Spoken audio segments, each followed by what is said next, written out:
to round 3 in the abattoir. I hope that you're going to have a lovely time. For the motion which says that this house supports Misson Hakuna Mchezo, I hope all of you have an interesting, I guess. So I'm going to request that all of us do indicate in the chat space of the abattoir if we are present such that we can start the action.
For things that are just coming in, I would love you to indicate in the chat space whether you're around.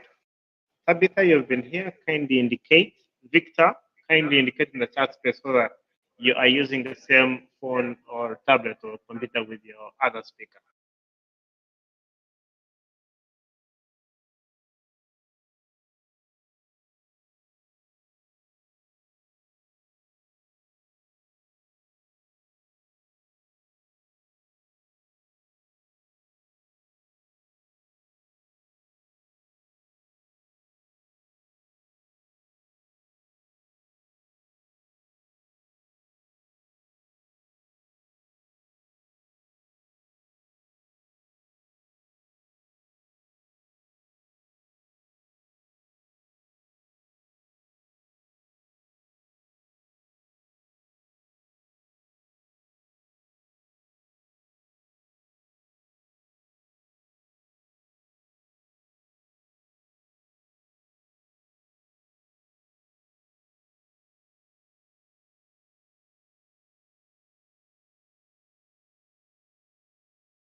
Opening government and opening opposition. Are you here?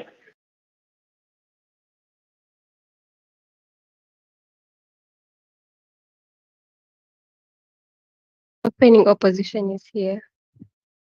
Okay. Then opening government. But I think I can. They are. Wait. And they were in some preparation room here. I think they have entered. Guys, can we do microphone checks? Opening government. Opening government. Are you here? Yes, we are. Okay. Can I be heard? Yes, you can be heard. You can definitely be heard.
Oh, Vincent is saying he can't hear me.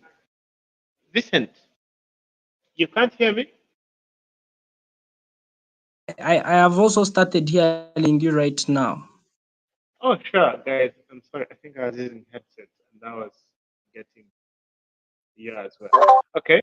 So my prayer is that you can hear me now, and in that very, very respect, I am going to welcome the Prime Minister to start the debate. I'm going to be using the chat space this time, so watch the chat space, guys. Prime Minister.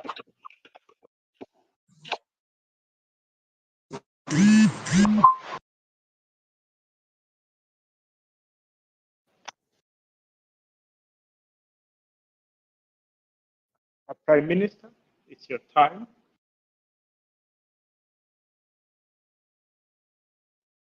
I'm audible. Yes, you are audible, sir.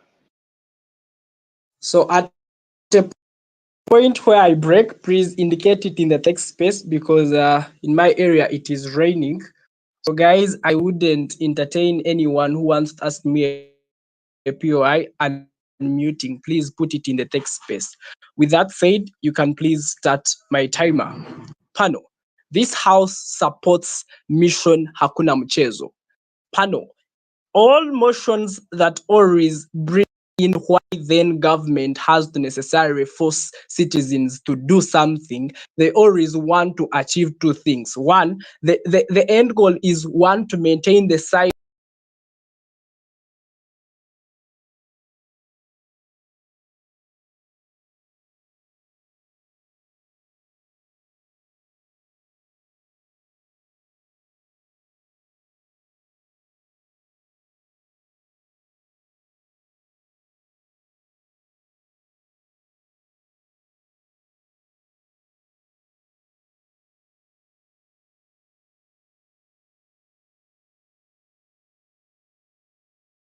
people that started, experiencing what we call, they are in the puberty stage. They have actually reached at that stage where they feel that maybe girls have started, having those breasts. Two, girls have started having that sort of ogo shape, and boys have started having that sort of big voice and that sort of, beards and all of the same. So at that point, it means that the opposite gender is attracted to the other gender, and they do not have that sort of sex education, because we tell you at a point that we have at hand is that very many young people do not know about the reproductive health or even the sexual and reproductive health. Why? Because their parents think that it is not their time to teach them, because they think that when they teach them about reproductive health, they are still young, to talk about the sex.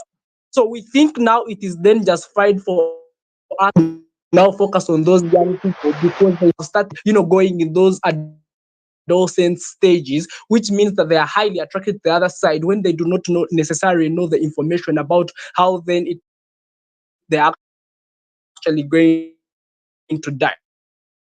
Another thing that we need to think we have to force them. Why? Because HIV looks like this. Pardon, understand, HIV stroke AIDS looks like this sort of virus that gets transmitted from one person to another just because through sex. Understand? And the current status quo shows that over 57% of have actually obtained this sort of HIV stroke AIDS. I mean, the high rate of they have gone through. On if we say on a ratio, most young people are the ones that get that sort of HIV stroke AIDS. So another thing that we are answering, the principle of responsibility and legitimacy of government of Uganda to protect its citizens. Understand, principally, Pano, understand that after characterizing HIV, I now have to go to this. Understand that the government has that sort of mandate and legitimacy to protect its citizens. So therefore, it is justified for us to support this motion. Why then do we support? We think we support because we live in a society whereby Uganda, these people are not, educated, and there is high rise in the spread of diseases. So we think then we can have that sort of principle of responsibility as government to protect our citizens. And at the point in time how we protect our citizens, we think it is justified. Understand the solvency of individuals. Understand, panel, that the mission that we have tried by giving the citizens that sort of solvency to protect their own life has actually failed. How? Because we think at a point in time where they know that ARVs are actually ARVs are there. Those ARVs have actually been in existence for over 10 years and they have been for free. So at that point, that's when individuals are actually reckless on their lives. So we think the solvency of then individuals would not run in this particular debate. So Pano, understand, then now we got the reason why then it comes to vaccination. We think we need to question individual autonomy. Pano, understand that the government makes it mandatory for the sole purpose, and the sole purpose includes three things. One, to achieve effect at a point in time where that individuals have failed through their own actually free. We think now we have to attain that sort of effective response through now using the Misson Hakuna Mchezo, supporting that mission. But two, we also think that we need to achieve the massive immunity of these individuals. At a point in time where individuals are failing to consent just because of the few side effects, we think it is out.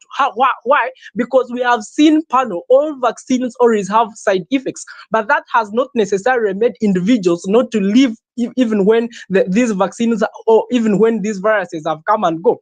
We have seen COVID-19 having some certain viruses, some certain side effects, but then at the end of the day, people went there and vaccinated. In the early 1980s, we were seeing one of the pandemics that happened, but then people went there and actually vaccinated. So what am I trying to reach at? We are trying to say that the point of actually out. So Pano, at the end of the day, we have achieved two things: the impact of effective response, and three, we have achieved we have showed you why then it is mandatory for us to achieve that. Thank you. I rest.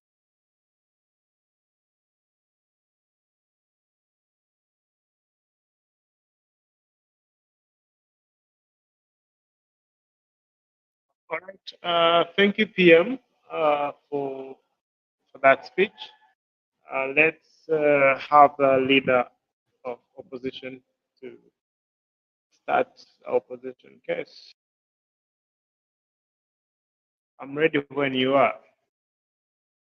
So this is Tabitha, leader of opposition, and so the government is coming with a vaccine that prevents the contraction of HIV after the second dosage, and they also actually affirm that the side effects to this varying from different people. So each and every person can actually react to this vaccine. So they come with the principle of state responsibility, whereby they claim that they are doing all in the name of protecting these people.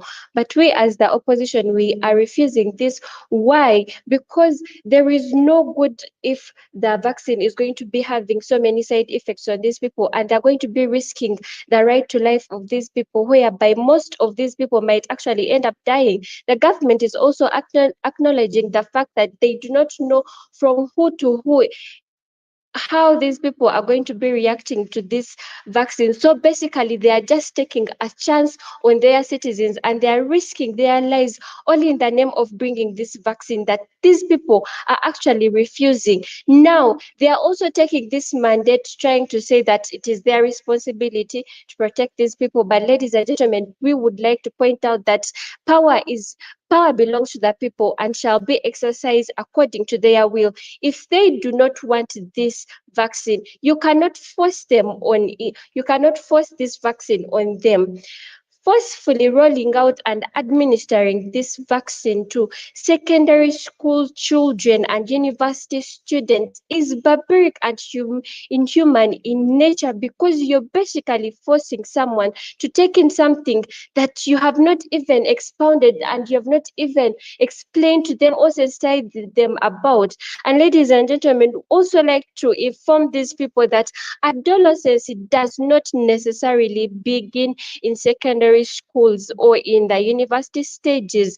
Adolescence only comes in about when we talk about age, because we have children that are teenagers that are in primary schools, we have adolescents, we have mature students that are in universities and secondaries. So you cannot say that secondary and university stages are the stages where adolescence manifests as no, it is not about the stage of education, but rather about the age of an individual. Now they are also talking about the mere fact that no, there is also individual autonomy whereby people have failed to actually protect themselves. However, we decline this by saying that actually people have taken into place the use of condoms, they are ARVs, abstaining, and we also, us as the opening opposition, we do acknowledge the fact that instead of administering forcefully, actually administering these vaccines to these young children and students, would rather sensitize them and make them aware about the dangers of HIV, and also educate them about the preventive ways of controlling the spread of HIV, rather than risking their lives by administering to them this vaccine that is, one, we do not even know the efficiency of it, two, we know that it has a lot of side effects, so you cannot even, the government cannot even come up out to say that they are going to get the data history of these people. There are millions and millions of people who have no health history. So ladies and gentlemen, why are we saying that we are refusing this? Just like I had already told you, that the principle of responsibility that they have talked about does not come into this place, because why you're limiting this right to life or their right to freely consent to to get this vaccine, they must demonstrably justify as to why they are doing so, whereby they have to show that the means that they are using are more than necessary. And ladies and gentlemen, the means that they are using are, I quote, forcefully rolling out vaccines to secondary school students. They are using force, and they're not even denying this. And ladies and gentlemen, in a country whereby there is democracy, they have to fully justify as to why they are using force, which they cannot even justify at all. Ladies and gentlemen, I would also like to bring in the fact that people have human rights whereby they are free to exercise them in any way that they want. Now, if a person refuses a vaccine, you cannot force them to obtain this vaccine. It is upon their will to take in that vaccine. And even if there are no other alternatives, still it is upon this other person to take in the vaccine or not. Now we are talking about secondary school students and university students who are still living with their parents. They still do not have that kind of independence or enjoyment whereby they have to consent. Now, how dare they go into these universities and secondary schools and try to force these students into getting the vaccine? So that's why we are choosing to retain the less threatening alternatives of controlling the spread of HIV rather than risking the lives of these people. We are choosing to save them rather than forcing them to do something that they do not want. So we are also bringing in the aspect of the fact that not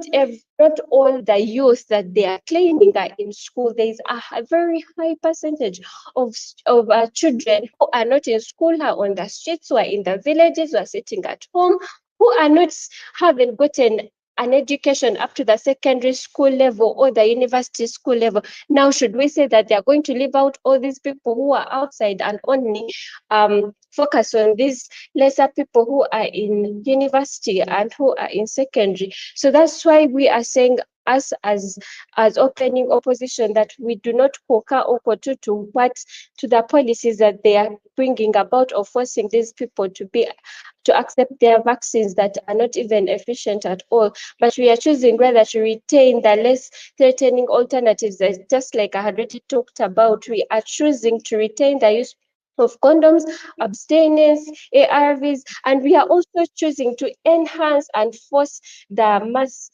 sensitization and awareness of the dangers and preventive ways of controlling HIV. Thank you very much. All right, thank you, the leader of opposition. Let's welcome the Deputy Prime Minister to continue the case of government. I would encourage that we indicate whether we want our points of information in the chat space or in or verbally, such that people can know the rules of negotiating it. DPM, the stage is yours. Yes, good evening, everyone. For cases of POI, please refer to the chat space. I'll definitely attend to you. And please do not badger or interrupt my speech. Just indicate that you're on the POI, and I'll start and you can start my time up panel. So panel, today we are discussing a very sensitive motion that this House supports Misson Hakuna Mchezo. Now panel, basing on another position, the opening opposition, leader of opposition comes in and tells us the issues of side effects, reaction to vaccines. We understand that that was stated clearly by the Prime Minister when he stated that we are looking at a massive immunity. Now, massive immunity comes in a context that you have taken an example of COVID-19. COVID-19 vaccines had side effects on the people, but now we are looking at a stage of like 2045. Now, the government will have adequate time to study a vaccine and also study its side effects and also weigh the long-term benefit. Now, we are not looking at the short-term benefit, we're looking at the long-term benefit. When you talk about long-term benefit, we're talking about the massive immunity of the entire general public at large. Now, moving forward, why do we as opening government believe that the case of sensitization is not tangible in this debate? We get to realize that over the evolution of technology, the ability of information reaching the massive audiences is way higher in the current status quo. But then we get to realize the rate of the sexual intercourse right now is way higher than 30 years back. Currently in Uganda, 1 of every 2 women by the age of 19 has already had sexual intercourse, and 4 in every 10 Ugandan men has already had sexual intercourse by the age of 19. But then that figure doubles when you cross the adult threshold of 18, with 77% women and 59% men. Now, panel, we get to realize that this in a way does not characterize and also bring about the aspect of sensitization, that even when you're sensitizing people to abstain from sex, you're having scenarios whereby people are still as not necessarily abstaining and having sex. Now, panel, when you also raise the concern of the use of condoms and also the concern of using of ARVs, why do you have to acknowledge the problem first occur, then treat the problem by use of ARVs? Now, panel, we as opening government stated that we believe that the principle of responsibility and legitimacy of the government protect the citizens rules out the possibility of us. Why then do we have to pressurize the possibility of use of ARVs? You get to realize that the ARVs have a cost implication on the government, whereby the government has the burden of buying ARVs for HIV positive patients. Now, panel, when you introduce the possibility of Hakuna Mchezo and vaccination of the public, we're having a government that will be burdened with only vaccination of the public and not have the burden of having to buy ARVs in the long run. Now, we are looking at the massive immunity in the long run. You're not looking at short-term benefits, but then look at long-term benefits as opening government in this scenario. Two, we also believe that when you talk about the stuff about dollars and we get to realize that some of these people here have sex for sexual pleasure. When you're having sex for sexual pleasure, this comes with its own consequences. Now, we believe that we as opening government, that some of these cases have not been tackled very well by the leader of opposition. Two, when the leader of opposition comes and talks about consent, my Prime Minister said it very clearly and talked about the aspect of the principle of responsibility and legitimacy of the government. Now, take an example of polio. Currently in Uganda, we are moving to zero polio by 2030. Now, that is due to the fact that we are having an effective immunization structure. That immunization structure was also borrowed for the immunization of the COVID-19 pandemic. That's why currently in Uganda we're having the freedom of people moving around and putting on masks at the end of the day. Now, we believe in the long-term future, when the government introduces a policy of having massive immunization of against HIV/AIDS pandemic, people will have the liberty to have sexual pleasure without having the effect of expecting HIV/AIDS at the end of the day. But no, we also believe that the reason why I believe vaccination outweighs the aspect of abstaining use of condoms and also the aspect of use of ARVs is that we're having an effective response and reduce the possibility of further spread, as stated earlier by my Prime Minister. But we also believe that when you talk about the aspect of human rights, we believe that even when an individual has sovereignty as an individual, they also have the mandate to protect the person next to them. We are not acknowledging human rights in the context of someone having the right to look after themselves, but we as a government looks at the future of its population and also looks at why, who, and where, and how the generation flow from cases to follow. Therefore, we as we stated earlier, that HIV/AIDS prevalence in the country is is so high in the ages between 15 and 25. And the reason why it's said to select secondary schools and universities is because that these people are having a high growth rate of puberty in them, and are believed and driven by what they want, what the body demands, instead of what is demanded of them. Therefore, why I believe that we should focus on secondary schools and universities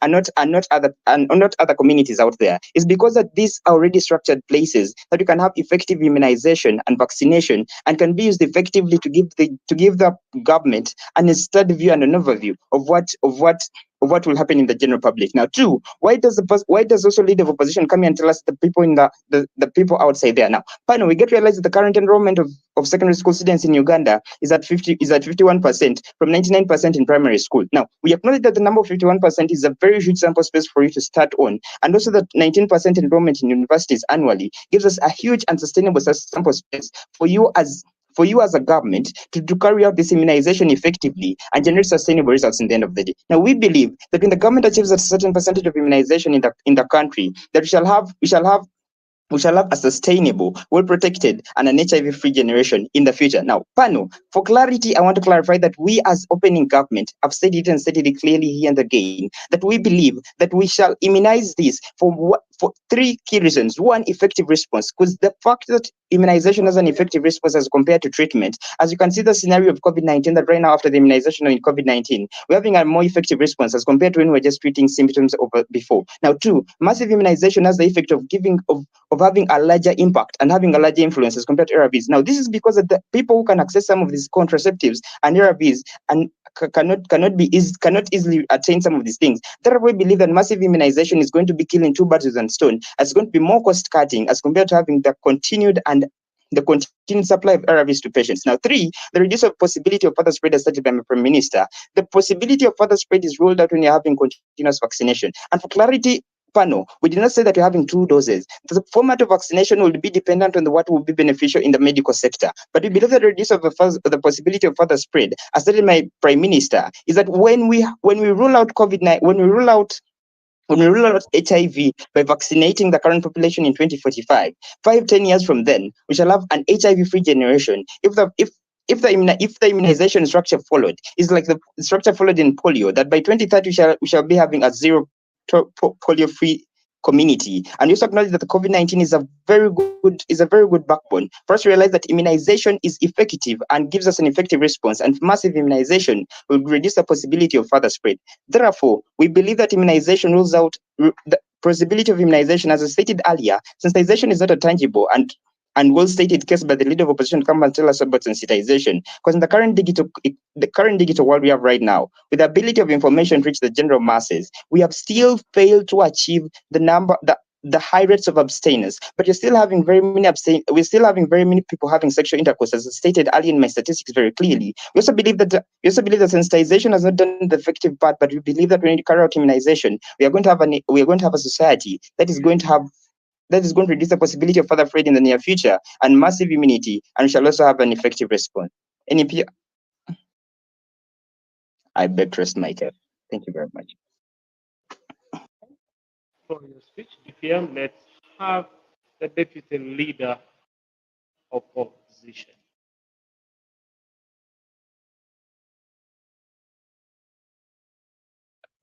So, Pano, the Deputy Prime Minister comes here to expound on the few points that the Prime Minister came about with, whereby they came with the principle of state responsibility to protect their people.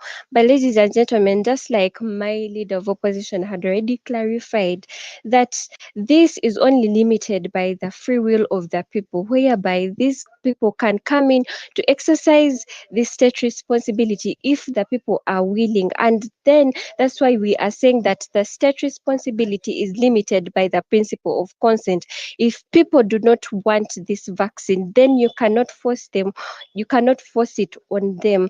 They also fail to acknowledge the fact, now they bring in the aspects of the fact that there are other vaccines that had been put in place and people accepted it, but this was only because of the acceptance of this vaccine. Now, as we are all aware, the vaccine that they are trying to bring has so many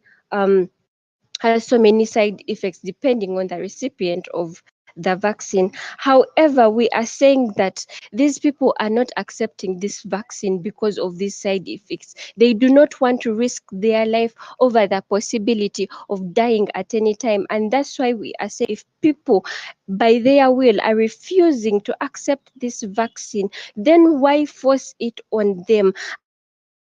And I also acknowledge the fact that under Article 43, in case they are going to limit this free will of their people, they have to demonstrably justify why they are doing so, whereby they have to show that the means of forcing them are more than necessary to obtain the goal that they are trying to achieve. Now, the goal that they are trying to achieve is massive immunity. However, how are you going to achieve this if almost all the people that you're going to be administering this to have a possibility of succumbing to the side effects of this dosage that you're talking about, because they are failing to acknowledge the fact that these people have human rights, right? And these human rights are inherent, they are not granted by the state. So if a person has the right to consent to what is put in their body or not, then why force them to take something that they do not want to take? Now they also expound on the fact that 57% of these children are in secondary schools, are in the university. However, they have refused to acknowledge the fact that there is the 49% that is not even in school. Then we are even talking about the ones that are even the ones that have gone beyond the school stage. What are we going to do for them? They have refused to acknowledge that. They are only sticking to the secondary schools and the universities, saying or claiming that these people are adolescents. But just like my leader of opposition had already said, this adolescence does not majorly come about because a person is in secondary or the university, but basically it is because of the age that they have attained. Now they reduce it to 15 to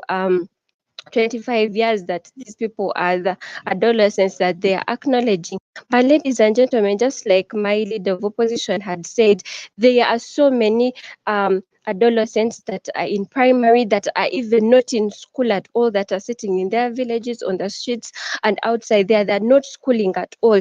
They have refused to also acknowledge that these people also need protecting. However, they are only limiting to only the schools, ladies and gentlemen. So we are saying that because of the fact that there is no consent or free will and acceptance by the people, that it cannot exercise the principle of responsibility. And furthermore, the fact that they have refused to accept that adolescence does not only be determined by the level of education, but by age. They have also their that policy does not stand. But that's why we are saying that we as the opposition, we choose to retain the less threatening alternatives of not risking these people's lives by letting them using the preventive measures of using condoms and stillness and ARVs.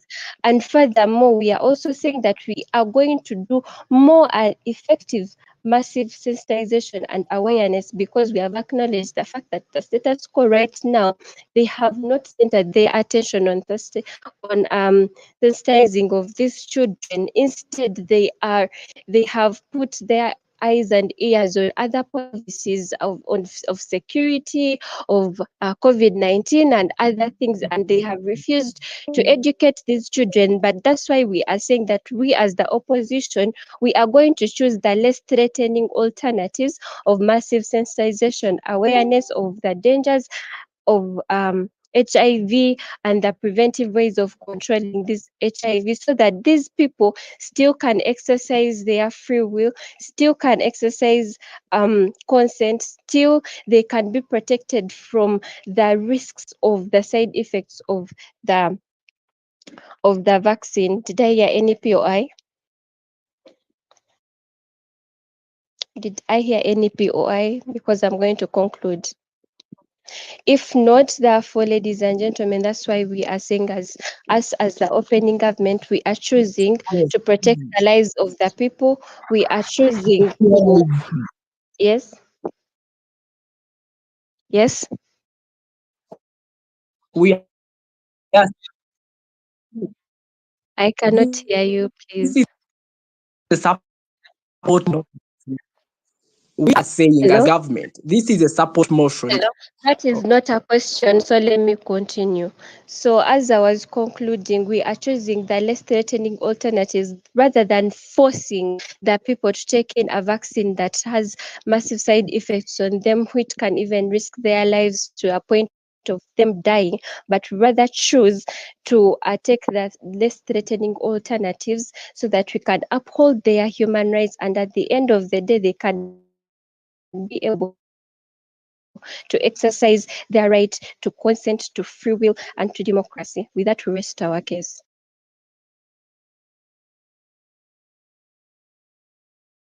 All right, thank you so much, DPM, for closing the first half of this wonderful debate. Let's then welcome the member of government to open the lower house. Member of government, hey. Being heard clearly.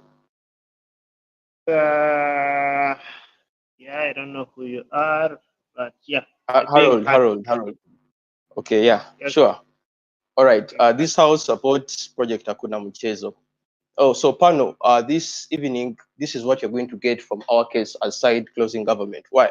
One, first of all, I'm going to show you why should we vaccinate and why is vaccination an urgency. Talking about what should be done in secondary school. Secondly, what are the dangers of HIV? But then again, I'm going to show you how do we justify forceful vaccination. Then again, we're going to show you something known as the balancing of rights, right? The utility of rights and the hierarchy of rights. But then again, we're going to show you that choice does not matter more than someone else's life. But then again, finally, we're going to show you in our extension that all the points of extension. We're going to show you that use of condoms and other HIV preventive means versus the use of vaccines and the cost-benefit analysis. So, panel, beginning from the very first question, why should we vaccinate? Why is it urgent for us to vaccinate, right? And why should we start with secondary schools? Because you see, the reason why we're starting with secondary schools, it's mostly because, first of all, these people are in adolescence, and besides that, when someone's in adolescence, their hormones are very high, they're very sexually exploited, they're very sexually they want to know very many things about their sex, right? They want to sleep with as many people as they want because they are up, right? That is why we begin in secondary school. And because it's no surprise that HIV is actually much more rampant in secondary schools. But then again, I want to tell you what are the dangers of HIV. You see, with HIV comes the weakening of the immune system, right? And if we keep on HIV being there without a cure and using other means that don't even work, that actually just help to prevent and just cut it down, it's actually very dangerous. Why? Because HIV weakens our immune system. At the end of the day, if our immune system is put down, then even other vaccinations like COVID-19 can't even work on us. I mean, even flu can take us out. But then again, going into my next argument, why should we justify forceful vaccination? I do understand that from side from the leader of opposition and deputy of opposition, they had some points, right? They said that it belongs to people, therefore you can't force them. They said that adolescence doesn't begin in secondary schools, which I actually find very funny. Then again, they say that sensitizing is the best solution. But I would like to remind them how desensitize, because sensitizing people in 2021, and again up to 2025, would that still be working? But then again, you see, they say that free will of people, they talk about principle of consent, limits the state, and human rights are inherent, blah, blah, blah. So I'm going to cover all that up in my whole case using the social contract theory. So, Pano, how do you justify forceful vaccination? You see, vaccination in and of itself is important regardless of the side effects that we get from it. Why? Because with vaccination, we're going to end up getting antibodies that fight that disease, right? Regardless of the side effects. We've seen that happen with COVID-19, right? People have been vaccinated. Some have had the side effects that vary from individual to individual. But hey, what's going on right now? COVID-19 has reduced and it's actually working. So vaccination is actually much more important than other means. But then going into the social contract theory, you see, for social contractarians, rights are as a result of a contract between citizens and the state, where people agree to limit their personal autonomy by granting government their power to set laws. You see, in exchange for this reduced freedom, the state agrees to use its power to enforce and protect those liberties that remain, the few rights people remain with. Right? That is how social contract theory works. And the next contract theory, you get to see that rights are actually much more artificial, right? rights come out of a contract you sign with the government. So it's actually very, very unfortunate to say that rights are inherent. We actually say that rights are very much something that is very artificial. So we can actually take them out at any one time. But then again, looking into the principles of democracy, the principle that talks about the participation of people, right? The mandate. You see, the government, in and of itself, the social contract has a mandate to take care of its citizens, right? Has a mandate to protect their health, to protect their lives, right? As I've already explained. So it's actually a mandate under democracy, and this power is given to the people, to the government through a social contract. So which we think that actually this actually works at the end of the day. But moving forward into my argument, right? We're actually saying that this is a big government, right? A government that actively involves itself in shaping the choices that people can make. So as to promote society that creates social good, for a society that creates a better good. So in our whole case today, we aim for a world that creates a social good, not a world whereby we're going backwards, right, But then again, moving on into my next argument, you see, one thing we want to understand is the utility of rights, right? Which rights have better consequences? On the side of opposition, there's a right of free choice, a freedom of free choice to make whatever they want. And then on our side, we have a right to health, we have a social contract theory. I think if you wear both rights, at the end of the day, if someone has a right to health, and the right to health is going to come in through our vaccination, our vaccine is going to work because we have seen it working with COVID-19, we get to the side effects, right? At the end of the day, we're going to have a population that is free from HIV and AIDS. Why free from HIV and AIDS? HIV and AIDS as a virus has been evolving. New strands of the virus come out every time, and we have to modify our ARVs. For how long shall we fight a viral battle if we can actually just have a vaccination that can put it down, But at the end of the day, we want to see the hierarchy of rights, right? Let us compare two rights. There's a right to health that you can get through vaccination. Then there's a right of freedom of free choice. At the end of the day, the right to health is much more higher in hierarchy compared to the right of freedom of choice, that people have choice. But at the end of the day, you see, even if these people actually had choice, right? You see, that the choice doesn't actually matter much more than their lives. Their lives are much more important than their choice. And the fact that they entrust the power of the government through the social contract theory and through democracy, whereby the government has a mandate to help its citizens, as I've already explained, I'm not going to go back into that. At the end of the day, it's actually justifiable to forcefully vaccinate people. As at the end of the day, as long as it's good for their health, we are not going to take the chance to pretend as if citizens don't know the dangers of remaining with HIV, AIDS, and vaccinated. No, we're not going to do that. We're not going to sit back as a government and watch our country rot and go down. I mean, this is 2045. It's actually very laughable. If you bring up my next point as I move on, you see, I want to compare the use of condoms and other current preventive means of HIV and AIDS versus the use of vaccines, and we're getting a cost-benefit analysis. POI not taken. You see, if we compare the use of condoms as they are right now, and other preventive means like sensitization and other means to do with abstinence, and we compare them with the use of vaccines, at the end of the day, vaccines are much more better means. Why? Because what's the purpose of a vaccine? A vaccine creates antibodies that are necessary to rebut that particular virus that happens in someone's body. But then again, why are vaccines quite important? They're actually a much cheaper solution, because we'll keep on abstaining for years. You keep on using condoms every time to prevent HIV. You keep on sensitizing children. Are you going to sensitize kids until 2045? I mean, this debate is done in 2045 for crying out loud. So at the end of the day, we want to compare two worlds. A world whereby people are not vaccinated, right? Where we don't take our chances, and our world whereby our vaccination is justifiable. And then secondly, whereby we have the best cost-benefit analysis. Why? Because it's a cheaper solution, and I know it actually works. We've seen it working with COVID-19, right? And then in our world, we prove to you what the importance of democracy is, what the importance of people giving their power, of what, sorry about that, Fano. We'll show you what the importance of representation in democracy is, because representation is a vital part of democracy. People are represented. Leaders derive mandate from the people to make the best solutions for them. Is my time up? Yeah, I think. Oh, sure. Oh, sorry about that. Sorry. I think, but then I gave you time at 48 plus 7 minutes. Oh, that's at 55. So yes. Yeah. Sorry about. Oh, sure. No problem. No problem. Sure. The web speaker will add to that. No problem. Kalungi, you seem to be having a problem with hearing us.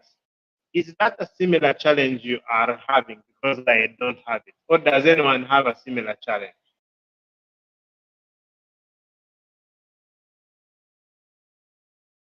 Hey guys, I would love some feedback from you. Is anyone having a challenge like Henry? He's not. I can hear you guys fine. So Henry, what we're going to do, we're going to give you a second, and you move out and move in, and we see whether you can register listening. So you can move in and out. Okay, I don't know whether. Oh, you can now hear us. Good. So I think we can move on to the member of opposition. Member of opposition, I encourage you to time yourself, but then I also using the chat space, and I will usually come in at the end to tell you time is done. Member of opposition. Yeah, I'll set the timer. You mean you can't time in the chat space, or I don't understand? But for example, for the last speech, the board stopped timing within the middle, and okay, let me get an external timer ready. So it's just going to take. It's going to take a minute for the PC maybe to boot because it was off. But I hope I'm audible. Okay. Yeah, now. I don't think we can wait for the PC. Let me start this timer, and just figure out how to. We are already out of time. We should really take okay. Now. Okay. All right. So for points of information, everyone feel free to mute and ask. So yeah, I'll try. I'm not very good at following the text area, so I may not be taking POS from there. Just feel free to unmute and ask. Okay, let me see if I have everything in order. Okay. Okay. Okay, so starting my speech in 3, 2, 1, 4. I think after 7 minutes of lectures on right from CG, I don't think any opposition says we are not taking the vaccine. We can simply say we get all the benefits CG has to offer when we say there exists voluntary intake where people are rationally aware of what they are sort of doing within this context of debate. So the motion talks about a year 240. That means the vaccine has just been discovered. That essentially means it's a new invention that is still under sort of study, still under testing. It's just out of excitement that the president decided people should take this vaccine. The unique difference between this vaccine and other vaccines that we actually don't know the side effects. So the side effects could be blindness, it could be barrenness, it could be shorter lifespan. All those are possibilities that could happen to individuals that take this vaccine. That is where choice becomes very important. I think that is something opposition was never able to tell you. So I think why does government actually lose this debate? Because they spend most of their time explaining why the government has a duty to protect people. We essentially concede to that duty. We think governments have a duty to protect these people, but they don't sufficiently prove how this intake of vaccine will actually ensure people actually take this vaccine. So from opening up, and you get a lot of statistics and how like sex actually increases with adults. That means even the intake of vaccine, given the people that are targeted are actually the youth, that essentially means the huge population of people that are affected actually don't get the vaccine, so they don't actually solve any problem in this debate. So I think they don't actually create any sort of solving. So 3 things you're going to get from CEO in terms of extension. First one, on state's responsibility. Is the state legitimate is actually carrying out this sort of policy? Secondly, we think why the alternative would work. Then third, the harms of this policy, even if we assume that all the benefits government sort of talks about will actually accrue. So moving on to the first point, is the government legitimate is actually like forcing people to take this vaccine? So we take a history of Uganda. What is the current relationship between Uganda's government and its population? We think right now, as things stand, even let's assume that here maybe where the motion sort of exists, I think there's a lot of distrust between the population and its people because of the shoddy work government does. Government giving people water instead of actual vaccine because you go to a government hospital to get this sort of vaccine. That essentially means that you can't trust a government that has a poor record and reputation in delivering quality services. So we think that at it comes to a point where you have to force people to a government that you essentially actually do anything for the population, given its reputation is not actually good with the people because of the quality of services they deliver are not attuned with the interests of people. That essentially means there's a lot of distrust between the government and its people. So essentially forcing people to take this vaccine actually creates more backlash for the government, as our third point is going to prove to you, because essentially people already hate the government. Now imagine when the government tries to force people to take vaccine they actually don't want to. So it means for you to attain education, you have to get vaccinated. That could be a prong of the policy. For you to attain university, you have to get vaccinated. So it means that people don't actually take this vaccine, become criminals within the state. So it means that a huge population of the state becomes criminals with the guidance of the state. That becomes harmful because they lose the ability to actually exercise their own being, exercise their own rights. That is something opening opposition was never able to prove to you. So why is then consent a good thing in this debate? We think individuals know themselves better than the state, because essentially you know your everyday choices, you know the likely diseases you might succumb to. Given why people are given prescription, they are given side effects of drugs, they know which sort of side effects are likely going to happen. Given this is a vaccine that is not properly tested because it has just been discovered, that means virtually the side effects are unknown. I think opposition talks about death. Death could be a possibility, one of them. We think things like blindness, things like barrenness. That means you impair their individual's ability to actually give children without their own choice. That becomes very harmful. That's why consent becomes a very important thing, because you, an individual, when you're going to take a vaccine, essentially means you prepare yourself for the outcome that might happen. We think this becomes important because with the state forcing you to do this, you are likely not prepared both physically and emotionally. That means more emotional harm, more physical harm to individuals that are in school. That means their ability to concentrate in class, their ability to study, all these things become hampered. That means the government is actually contributing in ruining the lives of those people. That is essentially what it means such a policy is adopted, when a government pushes people that are essentially not ready for something like this. That is why people having the ability to prepare, that's why they give people forms to sign. We're going to give you this drug. Do you consent to it? We're going to give you this, because you know your family lineage better. You know the kind of genes your family has. So you know the likely outcome of taking a vaccine that is maybe to lead to this with visible effects. We think this vaccine is unknown and there are more harms to be feared than the benefits. I'll take that POI before I move to my second point. So, a question: life versus education, which would you prefer? Life versus education, which would you prefer? I don't think you prove in your case that everyone is actually infected by HIV. You don't prove to us why all the secondary schools are actually having sex and all of them have HIV. If there is no proof to you to show that all the students are actually having sex and therefore they all have HIV, your protection doesn't accrue, because there is no any indication that your vaccine will actually be effective in any case. So moving on to the second sort of analysis, we think the harms of this policy means that two things in this debate. So essentially, if we are to agree, even if analysis here, like even if the solution actually works, what is the outcome of this? Man, mute your mic, mute your mic.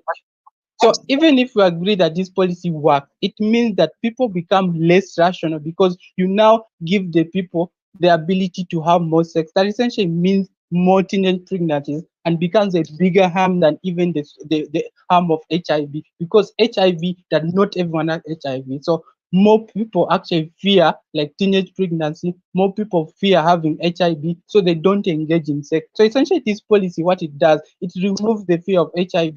So it means that most teenagers will be engaged in sex. That means more teenage pregnancies. That means more lives ruined. We don't think there's any sort of benefit you get from such a policy that pushes a lot of people to this sort of harm. So essentially it means that you solve one problem but create a bigger problem. We already see that the rise of this problem already exists. Teenage pregnancy exists. So when you remove the fear of HIV, we're not saying HIV is good. It means that all people, even the people that are not having sex right now, will engage in sex. They essentially means more people are harmed, more lives are ruined. So essentially this policy doesn't become beneficial. So the last harm is actually on the backlash that you get. We've already proven to you how like the reputation of the state is something that is very bad currently. So essentially it means more people will actually hate the state. So essentially it means that you don't in any way help, because more people are going to protest, more backlash to the state, where the state doesn't even have the ability to implement other beneficial policies. So proud to oppose. All right, thank you, member of opposition. Let's have the government whip to close the case of, closing government. Am I heard? I would like to confirm if I'm heard.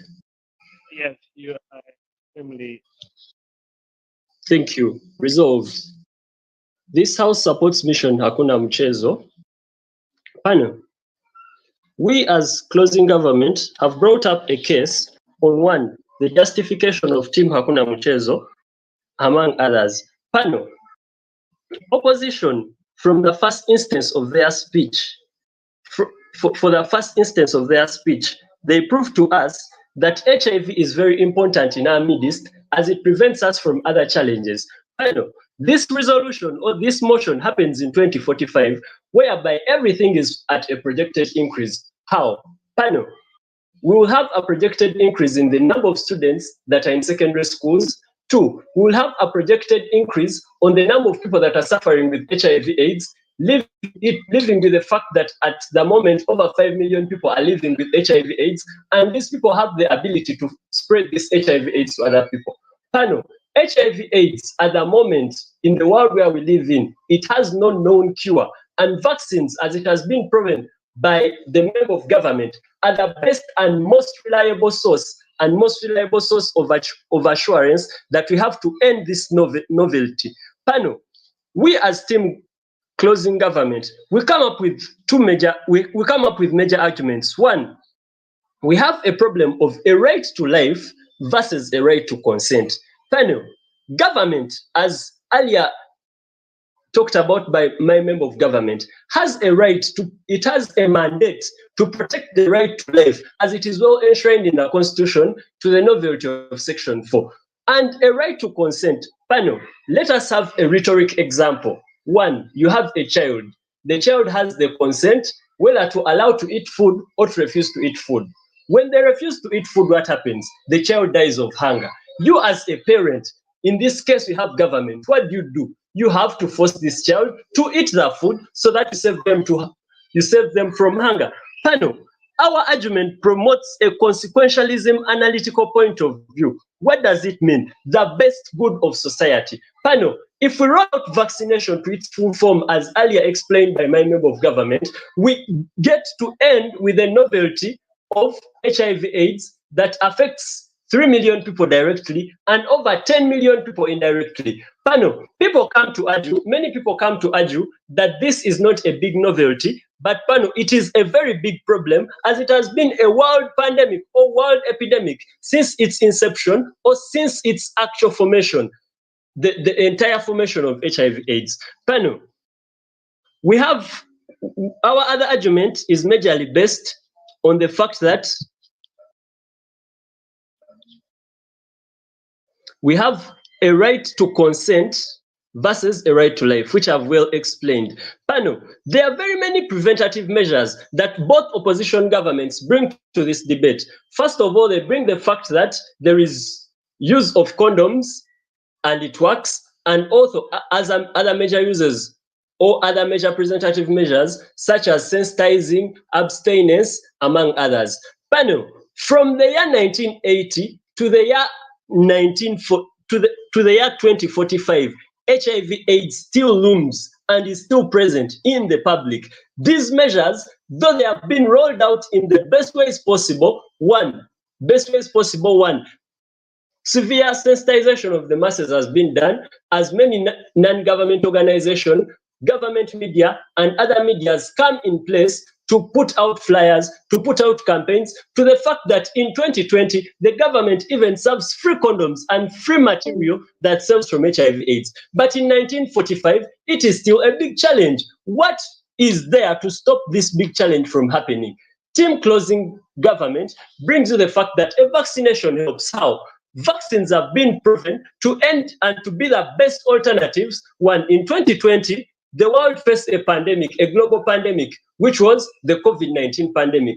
This COVID-19 pandemic was so devastating that it stopped all economic activity happening. But did this stop the rollout of the vaccination program that indeed came out to be helpful? No, it didn't. The vaccine helped and stopped the pandemic, and people in 2022 were seen to be even closely working and working better than they used to do. Panel, if this vaccine rollout is put out and well executed, as we as team closing government have emphasized, it means that to end the novelty, 2, 1, the HIV. What does this do? This helps us to divert all the resources that the government uses, as the government of Uganda spends billions yearly, 1, to purchase medicine for ARVs, 2, to sensitize on masses on how to stop HIV, 3, to publish this information in all the media platforms and all the media houses as it is overtly advertised. This money can be derived to other things. How? This money can be derived to emphasize the vaccine rollout, and by 2050, HIV/AIDS can be no more if this is well executed. Panel. Our other argument is that to this debate, it brings the fact that there is a bad reputation for government. Panel, this debate happens in 2045. In this year, panel, we have a very organized government, a very workable government, to the extent that it has even brought up a vaccine that was not there in the earlier years. That shows the effectiveness of the government. I'll take the POI. Okay, you don't engage the other harm that might exist out of this vaccine. Your analysis it will protect without any guarantees of whether it will be tested or not. Panel, we are all aware of what happened in the HIV era, in the COVID-19 era. Panel, side effects. There is no side effect of any medicine or any vaccine that has been invented world over that is greater than the novel cause or the novel disease that it solves. 1, the side effects of the COVID-19 vaccine, as we all saw them, were 1, it would bring a fever, but that fever would not kill. On the other hand, COVID-19 would kill, and it killed millions of people. Panel, in this case, vaccines have been proven by scientists. Before a vaccine rollout is put in place, panel, there is a systematic procedure that is followed. Panel, the first procedure that is followed is 1, they make tests, laboratory tests. The second procedure that is followed, they make animal tests, and the third procedure is they put human trials. And when all these steps of vaccination are put in place, the end result is rolling out the vaccine, which we are at this moment. Panel, the quality control status or the quality control states that were put in place by the Human Rights Charter 1, the International Medical Charter, and the International Vaccine Charter necessitate for all these steps to be taken. Panel, since this resolution in its info slide terms this as a vaccine, it means that it passed all those quality tests by all those scientists. That is why we as closing government did not want to waste a lot of time explaining how a vaccine is made and how it comes about, and wanted to emphasize on the betterment of the saving the greater good as we come with our consequentialist analysis, which is the best to solve the biggest problem of HIV/AIDS, and that is what we as team closing government offer, and that is why we deserve to win this debate. Raymond, thank you so much. Now listen from the opposition whip, who will then close that debate. Opposition whip, the floor is yours. Guys, before we start, the chance that one of my gadgets will leave this session, but I'll still be listening to you. And in that case, I will indicate after I've listened to the speech when I am done listening to the speech. So don't worry if one of my gadgets leaves. I am here by debating South Africa and Joseph Nyahundwa. All my gadgets are plugged in and everything. Yeah, sure. Government whip, I think it should be Joshua. Joshua, kindly close the debate.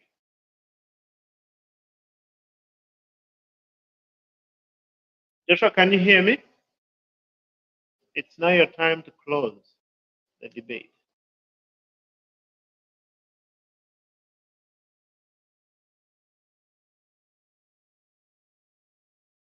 Am I the one who is not hearing Joshua, or is there something wrong from my end? Joshua, are you speaking? Hi guys, can you hear me? Yeah, I can hear you, sure. Okay, sorry about that. I was trying to unmute myself. So guys, I will take the POIs. Just unmute yourself. Just don't bother me. So if you ask once, I'll have heard you, and I'll take you. And Just be respectful. I'm just trying to get my timer. Chair, I'm going to have a timer here, but in case my time is done, I'm not going to be looking at the text space. Kindly help me indicate. Also, just a second. Right. All right. But restart. Restart. Restart. Whenever you're ready. All right. So the first thing for me to clarify on is the idea that HIV will increase that you get from the government whip. We think that's fallacious, right? Because when you look at the trend, it is that number of cases actually always decreasing, right? This is due to things like sensitization, now increased availability of things like condoms and all that, right? So there's actually no like big deal or big need in 2045 as to why we should actually rush this particular vaccine, like the notion is from the entire government teams. And this one brings me to very two important things, right? Because understand that when you listen into the government teams, the first kind of thing they talk about is really by and large like the advantages of vaccines, right? So they talk about things like vaccines, will help eradicate the HIV and all those particular things, right? They also talk about the necessity of why governments should intervene and all those particular things, right? But understand that they sort of do not engage almost entirely in the arguments, or it is the case that even considering the side effects that we're going to face, then we should go ahead and actually vaccinate individuals, right? So these advantages are there, granted, right? But why is it that in the face of these particular kind of challenges, you go ahead and again vaccinate individuals? The only kind of response that you get is to say that, well, vaccines always have side effects, right? And the government tries to say that by the time we are at this stage of laboratory and all that, we know the side effects. But actually, when you look at the info slides, it's not clear what the side effects are, right? It's actually a thing of we are having a vaccine and we're going to put it out, right? So crucially, then this cannot to other kind of vaccines because we don't know. Yeah, usually by that time when we have gone to the lab and all that stuff, we have tested the animals and then have certain sectors of people tested with a vaccine. We already know the side. So to this particular extent, then that cannot exactly hold. Just a second, right?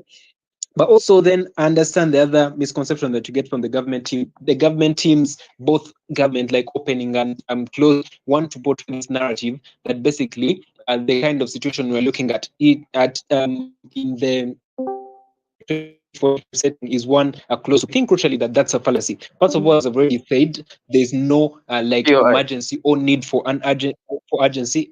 Man, don't budge me. I've had you. I'll take you. Just give me a minute. So there's a difference here, right? We do not have exactly a necessity because, as OO has already said, we have things like awareness, we have things like condoms, etc., right? That doesn't say the vaccine is not bad, but that is to say that you cannot compare that particular situation with COVID-19. But also understand the rate of transferability between COVID-19 and HIV. And COVID-19 is airborne, right? But on the other hand, individuals that engage in sex can actually whether their partners are tested or not. So we think crucially, again, like the problem cannot be exactly related to what you get from the COVID-19 arguments that you get from the government teams.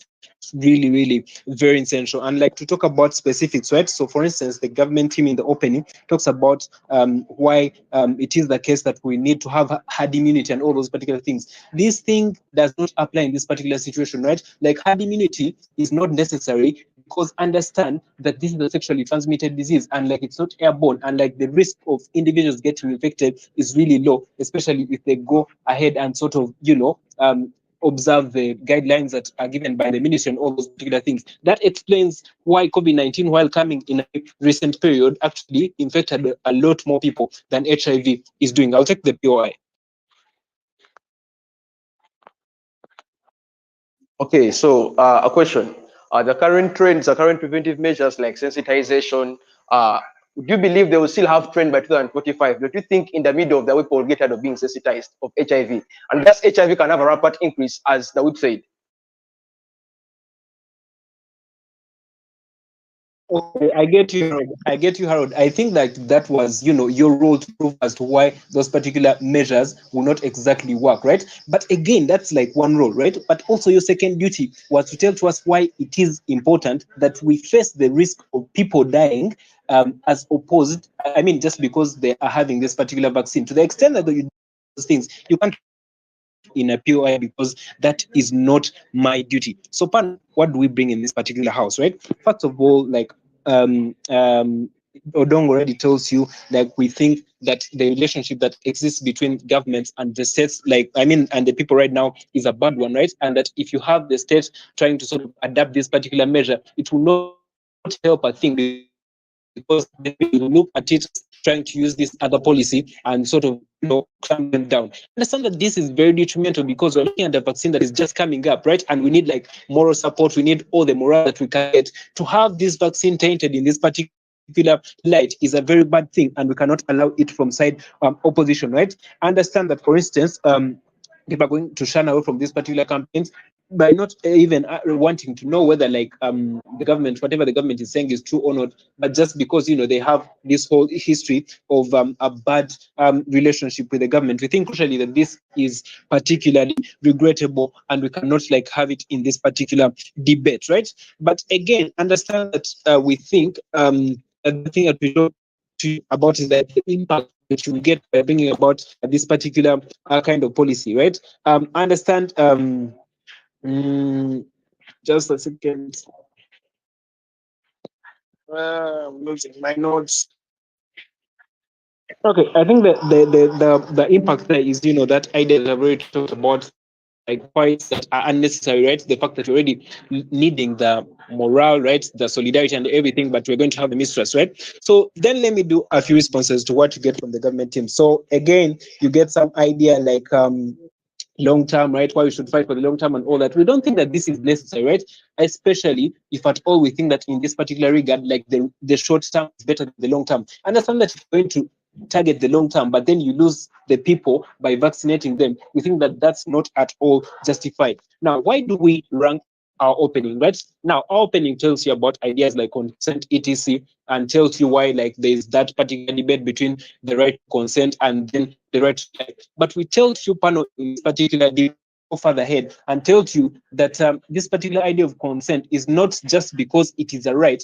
It's important because we are dealing with an ideal situation, right? Something we do not know exactly about. This means that the government not playing this particular obligation because in this particular kind of obligation also inflicting a harm. So this necessitates that individuals say this particular it is them are going to have this particular kind of effect on them. So it's not just a matter of debate of consent and government intervention like the OO tells you, but it goes further than that. Thank you. All right, colleagues, thank you so much for the wonderful round. As you could be well aware, this is an absolutely extremely and exclusively silent round, but you did well. You need to, just like the gorillas from so you need to stamp your chest and know that you did well. I guess, thank you, guys. Submaster will be giving guidance on probably when the breaks are going to be coming up. Heads up.